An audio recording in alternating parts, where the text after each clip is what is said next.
Assalamualaikum warahmatullahi wabarakatuh.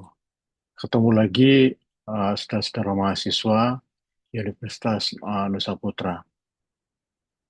Kali ini kita akan memasuki perkuliahan mata kuliah Pancasila, khususnya pada semester ganjil tahun ajaran 2025-2026.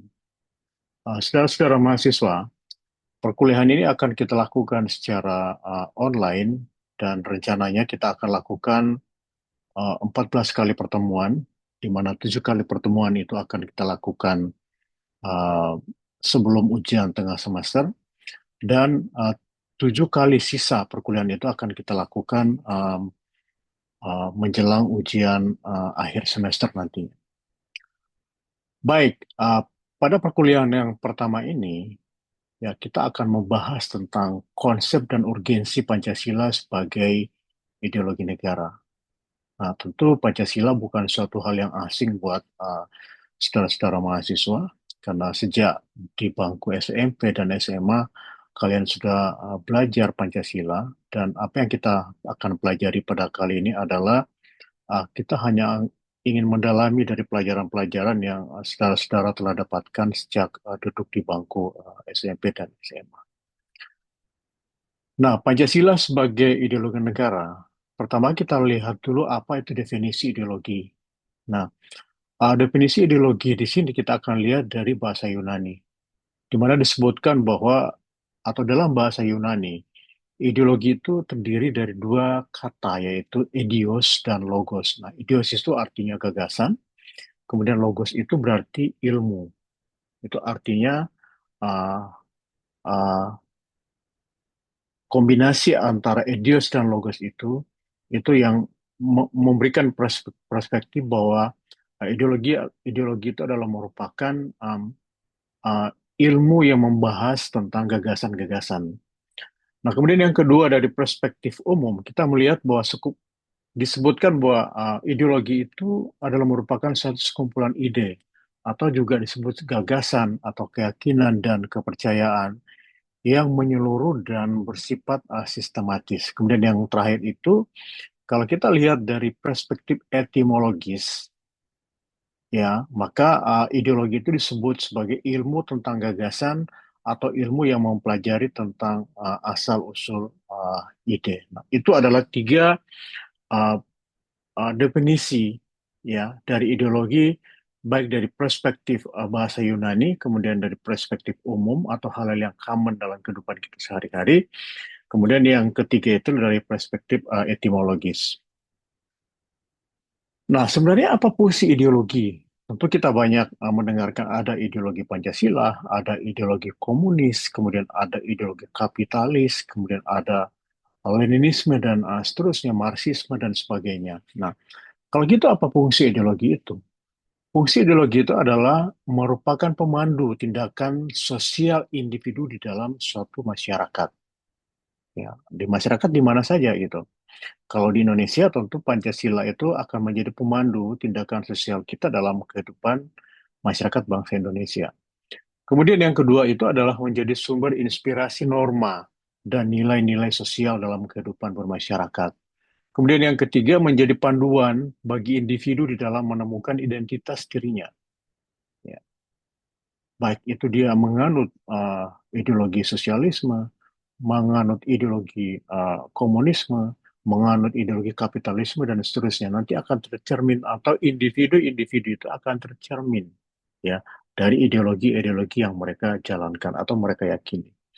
Kemudian yang keempat itu adalah memberikan motivasi bagi individu di dalam menggapai tujuan uh, hidupnya.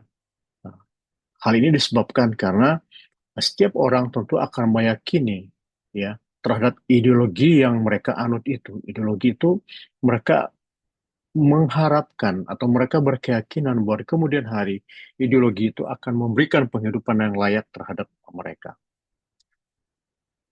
Nah, alasan diberlakukannya kajian Pancasila sebagai ideologi. Kenapa Pancasila kita kaji atau kita jadikan kajian ideologi? Yang pertama adalah satu, warga negara memahami dan melaksanakan Pancasila itu sebagai suatu ideologi. Nah, selanjutnya Ideologi Pancasila menghadapi tantangan dari berbagai ideologi dunia dalam kebudayaan global. Ya, seperti sudah ketahui bahwa saat ini sekat antara atau border antara suatu negara dengan negara lain itu hampir nggak ada lagi. Ya, karena apa yang terjadi di belahan dunia yang lain kita juga bisa lihat dalam dalam perbedaan yang sangat singkat. Ya, apa yang terjadi di Amerika saat ini kita bisa lihat melalui media sosial. Kita melihat dari pemberitaan-pemberitaan dalam waktu yang mungkin juga live ya, kita bisa melihat hal yang terjadi pada saat ini. Nah, ideologi-ideologi apa yang saya maksudkan tadi adalah ada unsur ateisme di dalam ideologi Marxisme atau komunisme. Hal ini tentu bertentangan dengan sila ketuhanan yang Maha Esa. Nah, ini adalah ideologi-ideologi yang dilarang di Indonesia itu ya. Ateisme, kemudian ideologi Marxisme dan komunisme itu dilarang untuk disebarkan. Tapi bukan untuk dilarang dipelajari. Untuk mempelajari ideologi ini mau sangat memungkinkan untuk kita kaji sebagai suatu bahan kajian di universitas atau di kampus-kampus atau di bangku-bangku perkuliahan atau di tempat-tempat diskusi misalnya itu silahkan dikaji. Kemudian unsur individualisme dalam liberalisme itu tidak sesuai dengan prinsip gotong royong dan sila keadilan sosial bagi seluruh rakyat Indonesia. Itu sebabnya kita tidak pernah mengharapkan atau sama sekali tidak menganut uh, uh, ideologi individualisme, bahkan liberalisme. Karena kedua ideologi ini kita anggap bertentangan dengan sikap gotong royong yang ada di dalam Pancasila. Selanjutnya, kapitalisme memberikan kebebasan individu untuk menguasai sistem perekonomian negara yang tidak sesuai dengan prinsip ekonomi kerakyatan. Nah, salah satu dampak yang dirasakan dari kapitalisme itu adalah munculnya gaya hidup yang konsumtif. Kita lihat misalnya hampir semua negara-negara yang menganut ideologi kapitalisme itu mereka sangat konsumtif. Ya, nah itu yang kita khawatirkan misalnya kalau kapitalisme ini masuk ke dalam ruang-ruang kehidupan masyarakat Indonesia yang menyebabkan kita menjadi orang yang sangat boros dan cenderung sangat konsumtif. Nah, Pancasila juga menghadapi tantangan dan sikap yang dan sikap berperilaku ya yang menyimpang dari norma-norma masyarakat umum ya. Nah, unsur-unsur ancaman yang ditimbulkan misalnya ada aksi terorisme misalnya ya, kemudian akibatnya ada rasa takut yang dicemas yang ditimbulkan oleh ya seperti kita ketahui beberapa tahun yang lalu banyak sekali misalnya yang melakukan bom bunuh diri. Ya, itu akan mengancam negara, mengancam masyarakat dan juga mengancam kedaulatan negara. Nah, kemudian aksi terorisme itu juga dengan ideologinya menebarkan ancaman terhadap kesatuan bangsa sehingga mengancam atau berpotensi akan terjadinya desintegritas bangsa. Kemudian dengan aksi terorisme juga menyebabkan investor asing itu jadi takut, ya. Jadi orang-orang asing yang tadinya ingin melakukan investasi di Indonesia, ya, ingin membangun usahanya menjadi khawatir karena kondisi negara kita yang tidak stabil akibat ancaman dari gerakan-gerakan terorisme yang tadi itu. Nah, ada beberapa unsur ancaman yang ditimbulkan oleh penyalahgunaan narkoba, misalnya kayak tadi selain karena ada terorisme seperti itu juga ada ancaman-ancaman yang diakibatkan oleh penyalahgunaan obat-obat terlarang bahkan narkotika.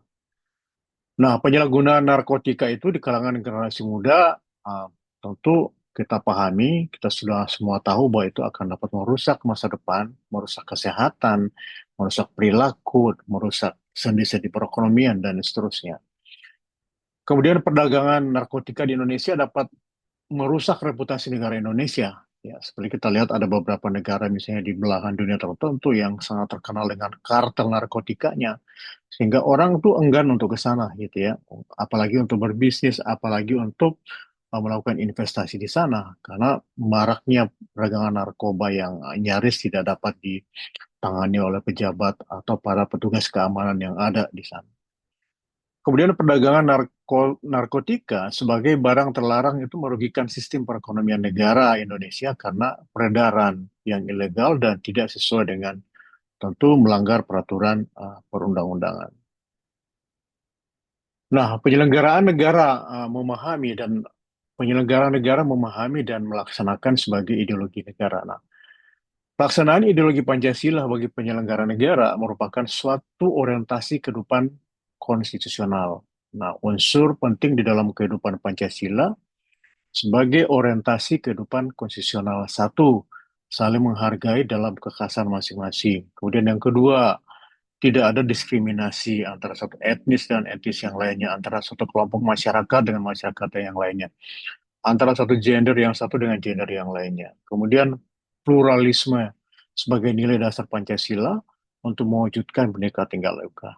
Bhinneka Tunggal Ika. Jadi basis daripada Bhinneka Tunggal Ika itu adalah pluralisme. Nah, hal ini berarti bahwa Pancasila harus diletakkan sebagai ideologi terbuka. Nah, itu yang sangat penting untuk kita ketahui. Nah, selanjutnya kalau kita lihat bagaimana aktualisasi daripada lima Pancasila itu, pertama kita lihat misalnya sila ketuhanan yang Maha Esa. Nah, sila yang pertama ini itu memberikan garansi ke kita, kepada semua warga negara bahwa tidak akan pernah ada diskriminasi atas dasar agama dan kepercayaan apapun terhadap warga negara yang satu dengan warga negara yang lainnya, atau warga negara yang satu terhadap kelompok yang lainnya. Kemudian yang kedua, sila kemanusiaan yang adil dan beradab ini adalah merupakan jaminan atas pelaksanaan hak-hak asasi manusia yang merupakan tolak ukur keberadaan serta solidaritas suatu bangsa terhadap setiap warga negaranya. Nah, bagaimana dengan sila ketiga? Sila ketiga itu membangun hubungan timbal balik, ya, atas dasar kesamaan kedudukan dan tekad untuk menjalin kerjasama yang untuk meningkatkan kesejahteraan dan martabat bangsa bangsa Indonesia. Kemudian sila yang keempat itu adalah sila kerakyatan yang dipimpin oleh hikmat kebijaksanaan dalam permusyawaratan perwakilan. Ini tentu adalah komitmen kita dalam membangun demokrasi kita. Ya, kita terlibat di dalam pesta demokrasi yang dilakukan oleh negara, hmm, bisa mencalonkan diri sebagai orang yang dipilih, baik itu sebagai pejabat negara, bupati, wali kota, dan seterusnya, bahkan sampai kepada anggota DPRD, DPRD tingkat satu, tingkat 2 sampai DPR pusat, bahkan juga kita mungkin bisa terlibat di dalam kegiatan-kegiatan kepemiluan misalnya, terlibat sebagai anggota KPPS dan seterusnya, atau setidak-tidaknya menjadi warga negara yang ikut menentukan suaranya pada saat waktu pemilihan. Nah, kemudian yang terakhir adalah sila keadilan sosial. Nah, ini adalah tujuannya mengentaskan kemiskinan dan diskriminasi terhadap minoritas dan kelompok-kelompok yang rentan. Dan bahkan seluruh masyarakat Indonesia. Jadi diharapkan dengan sistem solidaritas yang kita bangun itu, akan bisa membantu yang kaya, membantu yang miskin, yang kuat, membantu yang sakit, yang muda, membantu yang tua, dan seterusnya. Sehingga nilai solidaritas itu akan muncul dalam kehidupan kita sehari-hari. Nah, kemudian bagaimana menggali sumber historis, sosiologis, politis Pancasila sebagai ideologi negara? Yang pertama kita lihat dulu apa itu sumber-sumber historis Pancasila sebagai ideologi negara. Kita lihat misalnya sebagai pemersatu bangsa, kemudian sebagai asas tunggal bagi organisasi politik dan organisasi massa. Jadi semua organisasi yang dibentuk dengan undang-undang di Indonesia, maka asasnya adalah asas Pancasila, menggunakan asas tunggal Pancasila. Kemudian ada masalah politis, kebebasan berpendapat, kemudian yang paling penting juga itu adalah di dalam Undang-Undang Sistem Pendidikan Nasional, Undang-Undang 20 tahun 2023, yang tidak mencantumkan pendidikan Pancasila sebagai mata pelajaran wajib. Itu akhirnya kembali ya dengan diubahnya undang-undang tersebut menjadi Undang-Undang Nomor 12 tahun 2012 tentang pendidikan tinggi, kembali mencantumkan Pancasila sebagai mata kuliah wajib. Itu sebabnya sekarang ini kita kembali belajar lagi mata kuliah Pancasila. Nah, bagaimana sumber sosiologis Pancasila sebagai ideologi negara? Yang pertama, tentu sila pertama, Tuhanan, kehidupan beragam bangsa masyarakat Indonesia. Kemudian sila yang kedua adalah saling menghargai dan menghormati hak-hak orang lain. Kemudian yang ketiga, membangun solidaritas, rasa cinta tanah air yang terwujud dalam pada mencintai produk dalam negeri dan seterusnya. Kemudian sila keempat itu menghargai pendapat orang lain, semangat bermusyawarah untuk mencapai mufakat, untuk mengambil suatu keputusan. Kemudian yang kelima itu adalah sikap suka tolong-menolong, menjalankan gaya hidup sederhana dan tidak pamer terhadap orang-orang yang uh, tidak mampu. Nah, bagaimana dengan sumber politis Pancasila sebagai ideologi negara? Nah, disebutkan bahwa nilai ketuhanan atau religiusitas, ya. Nah, di sini tercermin dalam keterbukaan individu dengan sesuatu yang dianggap memiliki kekuatan magis atau kekuatan sakral, suci, agung, dan mulia. Kemudian ada nilai-nilai kemanusiaan, ada nilai moralitas di situ, di mana pembentukan satu kesadaran tentang keteraturan sebagai asas kehidupan. Kemudian yang berikutnya adalah nilai persatuan atau kebangsaan yang mewujudkan kasih sayang kepada segenap suku bangsa, suku yang satu dengan suku yang lainnya. Kemudian nilai permusyawaratan perwakilan, kemudian nilai-nilai sosial yang harus kita bangun di dalam kehidupan kita sehari-hari. Nah, demikianlah apa yang saya sampaikan. Ya, selanjutnya uh, nanti saudara-saudara mengerjakan kuis yang saya sudah ada di dalam Edlink dan sebenarnya saudara-saudara mahasiswa juga bisa mengajukan pertanyaan melalui chat yang ada di dalam Edlink. Kemudian nanti akan kita bahas lagi pada pertemuan berikutnya. Jadi karena perkuliahan ini kita lakukan secara online, maka uh, kita akan selang-selingi gitu ya pada pertemuan ganjil ya. Nanti saya akan mengirimkan video pembelajaran. Kemudian pada pertemuan yang genap nanti pertemuan yang kedua, keempat, keenam dan seterusnya seperti itu akan kita lakukan perkuliahan secara online menggunakan Zoom yang ada di dalam Edlink. Baik, demikianlah yang dapat saya sampaikan dan saya harapkan kepada saudara-saudara mahasiswa untuk kembali membaca lecture note yang sudah di upload ke dalam uh, sistem ini, ya, ke dalam Edlink. Kemudian juga slide itu juga sudah diberikan ke dalam Edlink. Nanti kalian tinggal download dan kembali membaca-baca lagi dan seterusnya. Baik, demikianlah yang dapat saya sampaikan. Terima kasih atas perhatiannya. Assalamualaikum warahmatullahi wabarakatuh.